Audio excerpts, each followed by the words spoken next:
Hey, lethal people. So, a little excited here. I heard some good news today.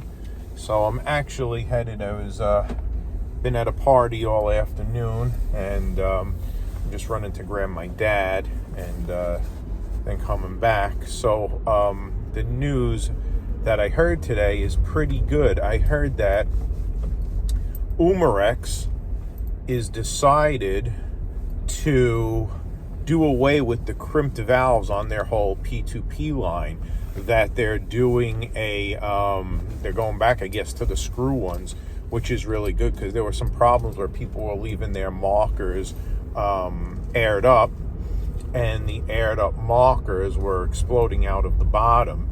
And honestly, this has nothing to do with whether you modify it or not. That's the tube. But you probably would have even more pressure if the thing was unmodified in that CO2 tube than if the valve was released and the pressure moved up into the marker. So I don't really think that would come from just modifying your thing. I think it's been happening to a lot of the P2P things. So that's really, really good news, especially for people that know this. The HDP 50 is hands down, in my opinion, the best carry marker out there right now. I think it is even better than the burner because of the power you can get out of it, and you can shoot both kinetic and chemical from the power that it has. I'm a little excited today. I got my car back. My car has been in the shop for like ever, because a deer ran out and hit the two side doors, like in between the two doors over here. And I have to be honest with you, it's a German car. I have a Porsche SUV, and it's really, really a little tank. Just the two doors they weren't even big dents in the doors, but nonetheless, it needed to get work done and parts had to be ordered. But I was able to open the doors and drive it. I've seen other cars that have gotten hit by deer, and it's just been a horror story. And the deer did die, unfortunately, when he hit the car here. So I'm happy to have my car back, and I do feel bad for the deer too. But anyway, so the good news is now that P2P, Umarex, probably heard all the complaints. I do know a lot of people on the forums. It happened to a bunch of people. It didn't just happen to, one or two people. So I'm hoping that they also do this. When they say P2P line, does that include, I don't know if that includes the HDRs and the HDB, markers that they have. I hope it does. But anyway, it's good for us. I still I would never leave any air-powered marker aired up all the time. First of all, it's really hard on your seals and your gaskets and stuff.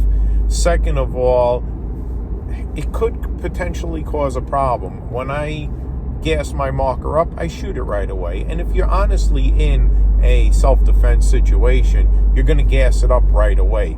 Just to have that marker gassed up all the time, it's really not a good idea. Number one, you don't want to get hurt. You don't want to hurt somebody next to you. If you were standing in a store and that thing was gassed up in your holster and it went off, not only could it do damage to you, it could do damage to somebody next to you, especially if you're out with a kid and the kid is, head level to your waist. It's not a good idea. So I don't particularly like the idea of keeping it gassed up. Now, it's different with the firearm. I think completely different when it comes to firearms. I always believe in carrying one in the chamber with the firearm. But you're not using these less lethals like you're using a firearm also. And to be honest with you, if you're carrying something like the Umarex or you're carrying something like the burner, they have a very quick piercing mechanism, both of them.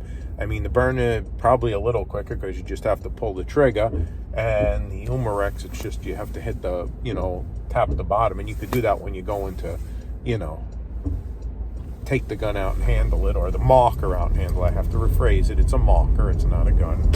But it's funny, though, because when you have a water pistol, it's a water gun. It's not a water marker. So it's the marker. I know why we have to say it, because of YouTube and because of, Facebook and all other things like that. But anyway, so yeah, I'm a little bit excited about that. It's something I'm really happy to hear. I mean, I'm sure there's probably plenty of stuff floating around out there now that does have the crimped valve on it, so they're probably going to have to sell quite a bit before people wind up getting the new screw valve ones.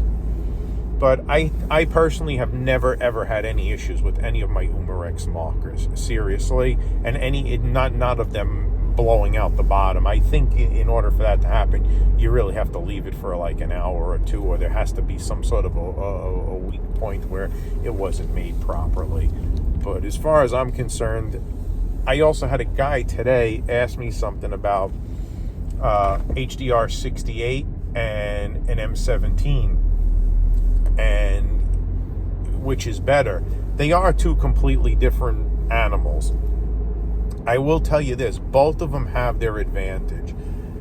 I think they would work good in conjunction with one another.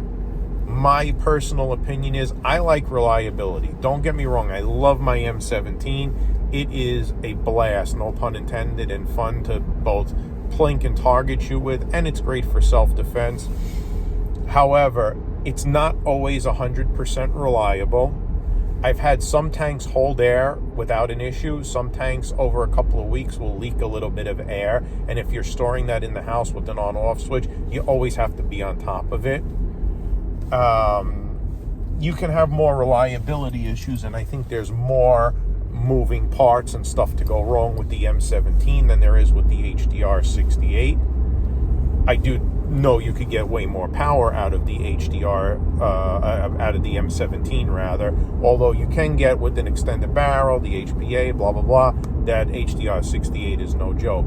I will tell you this, the nice part about the HDR 68 is being able to shoot chemical rounds and kinetic rounds at a very good power and a good speed.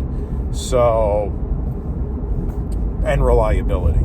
So if you have an HDR 68, I wouldn't go trading that up for an M17. I think they're good markers to have in conjunction with one another. They serve as both two different type of tools. You know, your M17, you have definitely more rounds you can, you know, shoot from because of the magazines. You have the quick mag change you could do. Not that I think you'll ever be in a situation where that would happen, but it is nice knowing you have a magazine full of kinetics.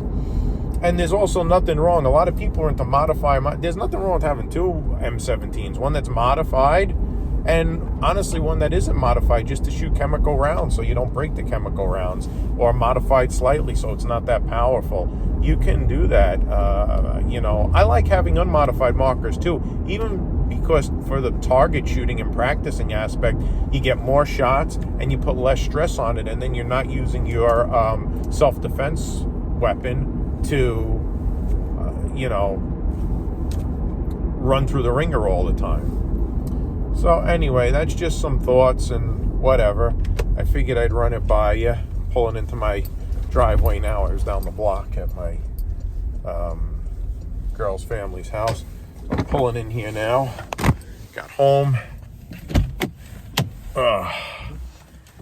Getting out. Anyway, I'm glad that I got my car back from the shop. Definitely missed it. Now I'm gonna go take my puppy out for a little walk.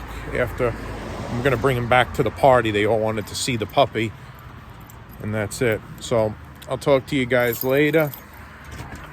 Have a great day and stay safe.